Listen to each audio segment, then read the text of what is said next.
Donald Trump fired back at Paul Ryan's pathetic little attacks at him, saying Rhino Paul Ryan, who became a lame duck Speaker of the House, lost all vote-getting capability with the people he represented in Wisconsin and was the single biggest factor, other than Romney himself, for the monumental loss. So it's like, it's his fault, except it's also everybody else that I don't like's fault.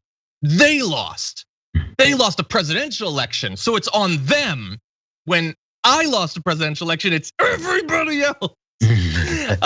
So anyway, Ryan should be taught a cheating of elections because that's his grift.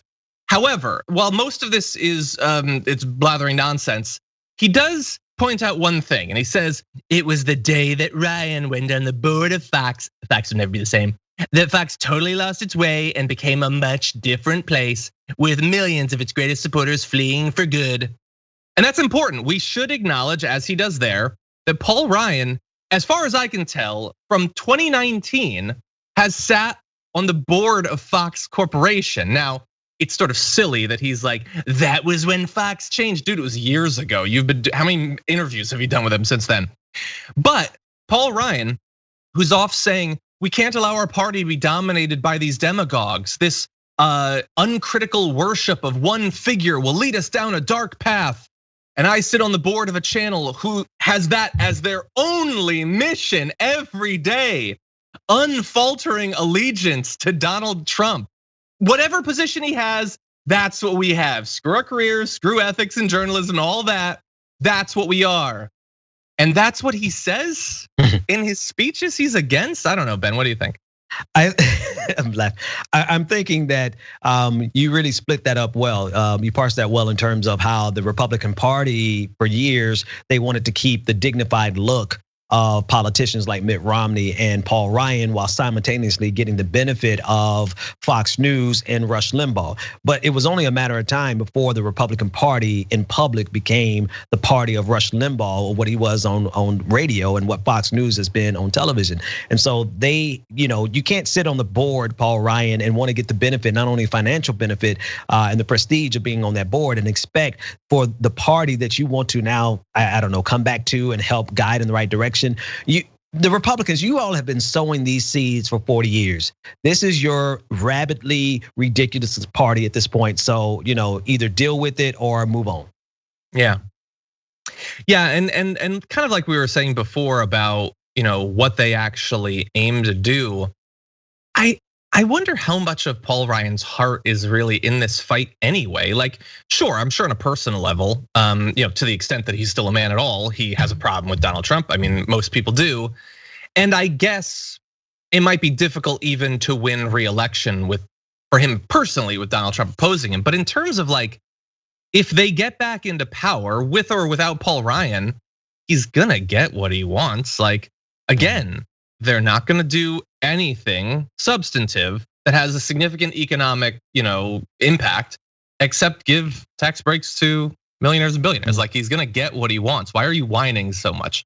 That's why you're in politics too. I mean, there's a few other goals like, cutting Social Security, Medicare, Medicaid, all that. But, and Donald Trump didn't yet go down that road, but that's what the goal is. Like all this stuff about, and I understand yet another back and forth about political language is like the last thing anybody wants, but I have grown to so despise the way that right-wing populism is invoked as a descriptor, because it's not that it doesn't have any meaning. It is identifying a group of Republican politicians, but there's nothing populist about it.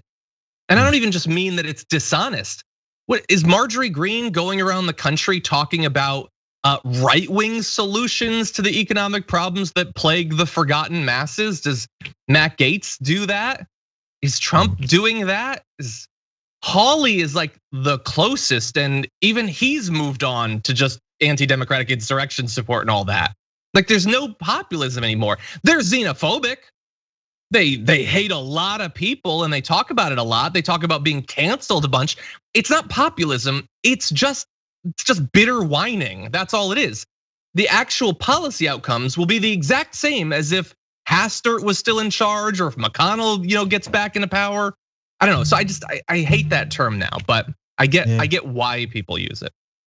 Yeah, I'm just thinking about what you're saying there. I think what has happened over the years is that mainstream media, the elites, the establishment, they've reduced populism down to anything that is a challenge to the establishment, and they've severed it from like the economic roots of it. And so now when they say populism, they absolutely do mean like there's no need for Republicans to talk any economic policy. In fact, I wonder if they can actually even get away with the trickle down economic talking points that they hammered America with for 30 years. I don't even know that they can get away with that, but they can get away with their xenophobia and their bigotry.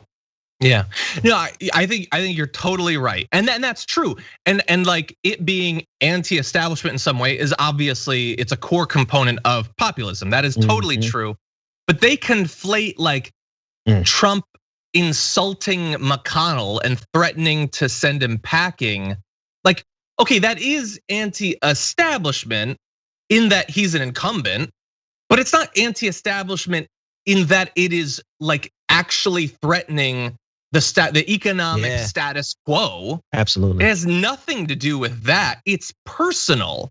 Like there's anti-establishment, which is like, I don't know, I hate Jake Tapper. And then there's anti-establishment in that we are going to have a serious conversation about the like corrosive impact of corporate media and the way that they're funded by the very industry, like all that. Those are two very different things. They're both anti-establishment. They're not the same though. Oh, yeah. And I would say from the point of view of the establishment, sure, pick off a few of the individuals holding me up, but there's a lot of other ones. Absolutely. Anyway, I think you made a very good point there.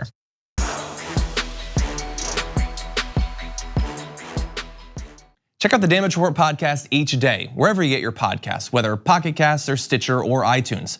You can join me as I give you the news and stories you want, with a range of co-hosts and interview guests jumping in on the fun each day. Again, that's the Damage Report, wherever you get your podcasts. And if you get them at iTunes, don't forget to rate and review. Sometimes I'll read them live on the show.